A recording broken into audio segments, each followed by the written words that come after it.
Wewe ndio rima hizo kwa manje ukakule tu. Yeah, we are now live, guys.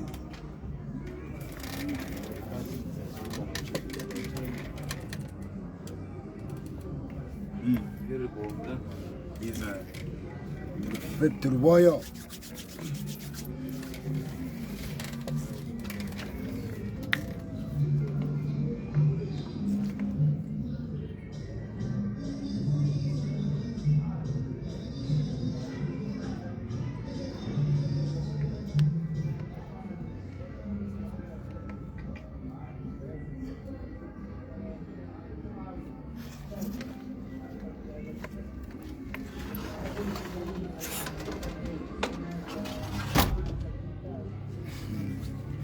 Wagwanja people.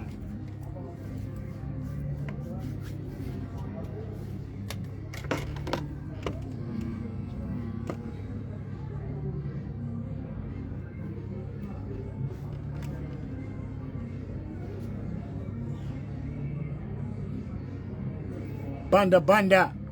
Wagwan over there, so. Ndiye mbuye vakatadza mujakaranda, sandini ndakatadza mujakaranda, endai munotsvaga mujakaranda, uwe mujakaranda. Ndiye mbuye vakatadza mujakaranda, sandini ndakatadza mujakaranda, endai munotsvaga mujakaranda, uwe mujakaranda. Mumba medu takabaro tirifu, mumwe nemumwe akabata chipo, asi nhamo yakanga iripo, ende nanhasi ichingoripo. Yo, one to them. Ndiye mbuye vakatadza mujakaranda, sandini ndakatadza mujakaranda, endai munotsvaga mujakaranda, uwe mujakaranda. Ndiye mbuye vakatadza mujakaranda, sandini ndakatadza mujakaranda, endai munotsvaga mujakaranda, uwe mujakaranda. Ndiye mbuye vakatadza mujakaranda, sandini ndakatadza mujakaranda, endai munotsvaga mujakaranda, uwe mujakaranda. Yo guys, ene munotsvaga mujakaranda. Pane nyaya yangu adresa yesong inonzi Hello Mwari. Pakabuda Hello Mwari guys, ndaka pane madhezi anzasiseka ashande naJava mazokutanga. So vanamuti vanditi ande kuTanzania. Maizi anditi anze kuTanzania kwekuya. Ndoda kuresa collab na Diamond Platinum. But Didoro is what collab na Diamond Platinum guy. Banatu confirm ma tickets aya ngatotengwa uzitende Tanzania. Ndikusvika kuTanzania kwekwe. Ndikuchinjirwa gap. Maizi ndava ndachinjirwa gap rara ndikudzi iwewe pane tuda kurova Hello Mwari remix because angaona kuti Hello Mwari hapana zita rake ende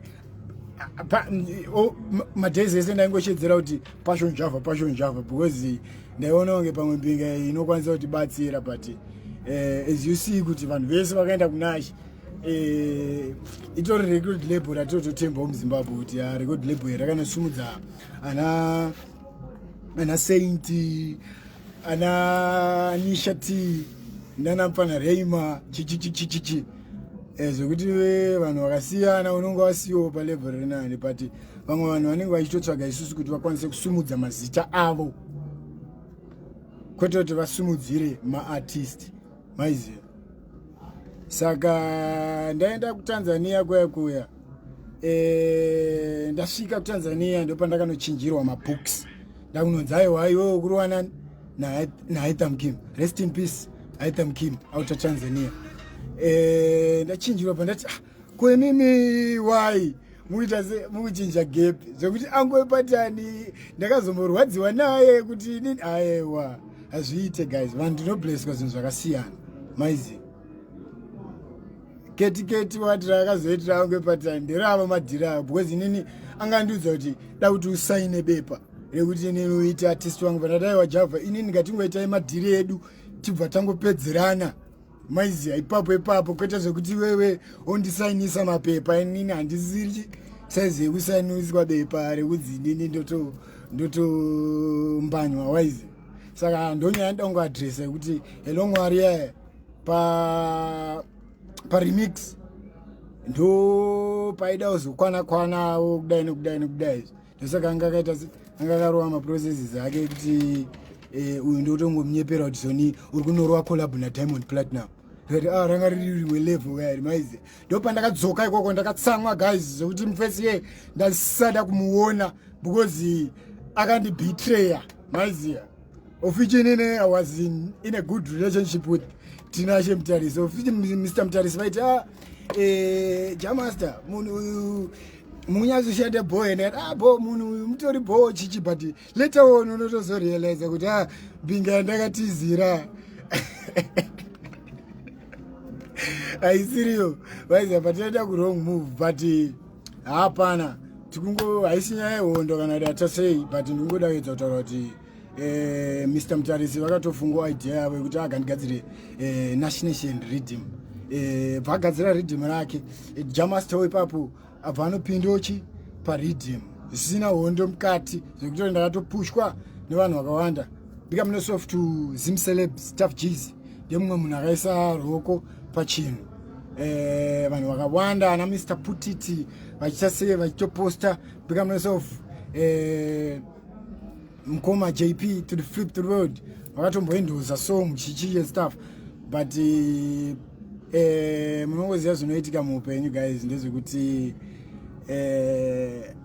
ndokononzi ndikutaura zvakashata panapa pamusoro pemunhu wandakamboshanda naye ndisingataure zvinhu zvakanaka zvaakaita chinhu chakawani chandoziva kuti chakanaka chakaitwa naPassion Java guys handikunyepera muupenyu hwangu ndichekuti sanganisa naFantani bozi papo pampani tunyaya yetu andoitiko naFantani saFantani awanga wari hasha mukoma wangu maiziya vatakotozoti bo sorry mukoma nyaya pedzatota se padzapera ndo one bond raakabatanidza iroro muupenyu hwangu chete zvimwe zvese izvi vaitoita zvinhu vachitoziva kuti haiwa toda kugadzira zita raJava maiziya saka zvelo Mwari muziya it's all about Nash TV and hapana patingambodzoka kumashure tisingaziva kuti chakatanga ndo chakachenjedza maiziya to the flip to the world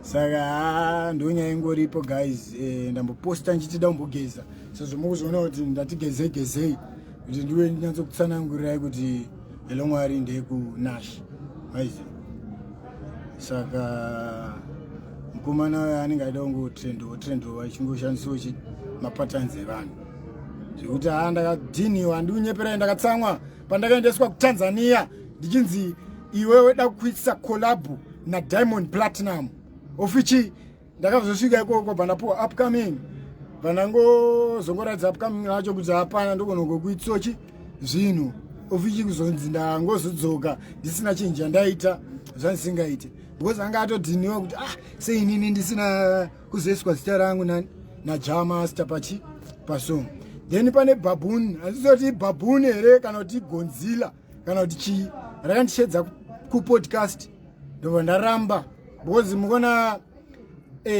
tumwe tumapodcast tunoroya maartist guys maize zvekuti vamwe vanhu vanenge achibvunzwa tumaquestion tumwe tusirito tusingafaniri kubvunzwa saka ndozvinhu zvanaida kungoadresa chete kuti mukwanise kungoziva kuti endai munotsvaga muchakaranda ndine song yataburitsa and tine song yatinayo totoziva kuti song ndo yakatibata worldwide inonzi Bawa takaburitsa Bawa plus kumira kumboimba hakuzi kunzi munhu hanzi apera kana kuita sei guys isusu semaartist tenchida nguva yekumbodiagnosa industry munyatsoziva kuti zvizvi kuitika and stuff iBaboon amene kuti Baboon here kana kuti ndiGodzilla but akandishedza kupodcast guys andikunyepera akanditi uyatitepo ndikamuziva kuti iwewe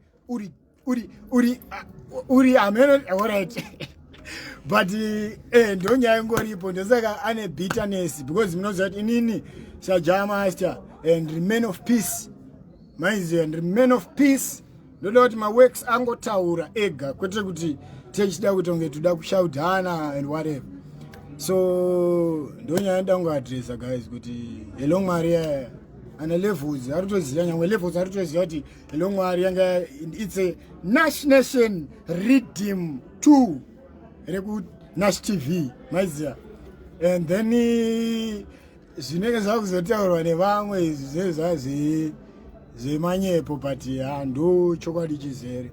And I think ndamboita imwe kanga video so mota kudhara ndichitoti levels akandipa $, ndichiti ndikwanise kunorekodha song kuchisport vandotiti ayo pana wangu chingouya waize kozi ndane 50 cents ipapo, ndane 50 cents ipapo amana kuti ndikwanise kungoita kuira kombi ndikwanise kuenda kustudio. Ndo zvinhu zvakaitika pana Hello Mwari. Saka fesu yana kana hendi rake rakaisa paipaya because adziko neuyo